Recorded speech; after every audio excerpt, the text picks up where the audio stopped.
Kamusta? Nandito tayong muli upang mag-aral ng math. Ang topic natin ngayon ay graphing a linear equation using the intercept method. Ang x-coordinate ng isang ordered pair kung saan ang line ay nag-intersect sa x-axis ay tinatawag na x-intercept of the line.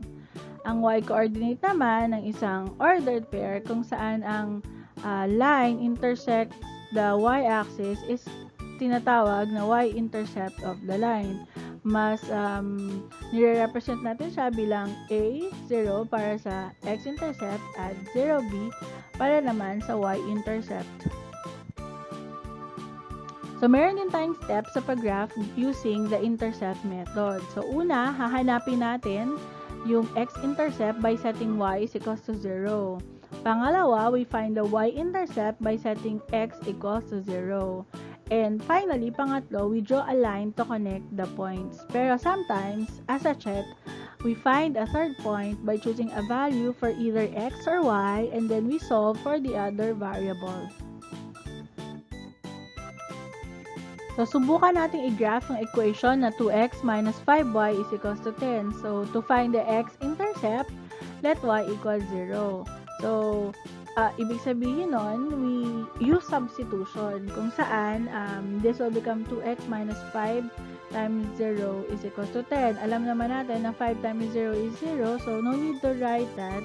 So, we have 2x equals 10. So, pwede natin siyang gamitan ng multiplication property of equality or sometimes we call it division property of equality kasi we could simply divide both sides by 2. Okay, so ang magiging sagot, x is equals to 5. So, therefore, alam natin na ang isang unang point natin is 5, 0. So, gamit ang parehang equation, hahanapin naman natin yung y-intercept by letting x equal 0. So, 2x minus 5y equals 10. So, using substitution, we substitute 0 to x. So, that is 2 times 0 is 0. So, no need to rewrite that. We simply rewrite negative 5y equals 10. And then, using division property of equality, we divide both sides by negative 5. So, thus, our y is equals to negative 2. So, alam natin na ang ating y-intercept ay 0, negative 2.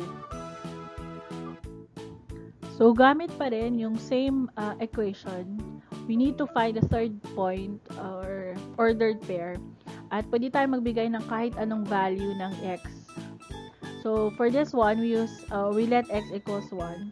So, we use substitution. 2 times 1 is 2. And then, we rewrite negative 5y equals 10. And then, we use APE or addition property of equality and add negative 2 to both sides of the equation. So, dahil 0 na yon, we need to write 0. So, bring down negative 5y equals 10 minus 2 is 8. And then, we divide both sides by negative 5. So, that's MPE or multiplication property of equality wherein we multiply by 1 over 5. Or simply, we use the word division property wherein we divide both sides of the equation by 5. So, y is equals to negative 1.6. So, mapansin natin na I used decimal numbers to indicate yung ating value ng y. Ito ay para magkaroon lang tayo ng ease sa pag-graph.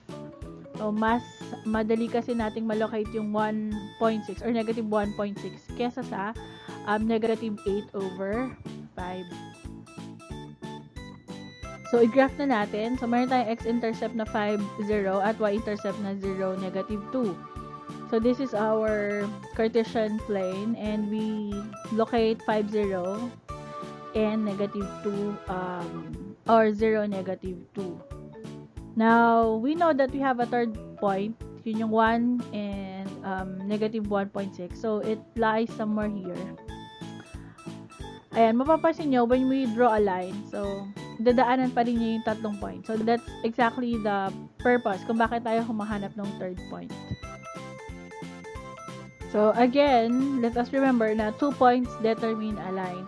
So we only solve for the third point para lang mag-check na kahit anong values of x and y na we come up, it would lie on the same line. So, ayan, maraming salamat sa inyong pakikinig. So, kung meron lang kayong tanong, iparating nyo lang ito sa atin and let us try to resolve whatever questions you have. Again, salamat and hanggang sa muli!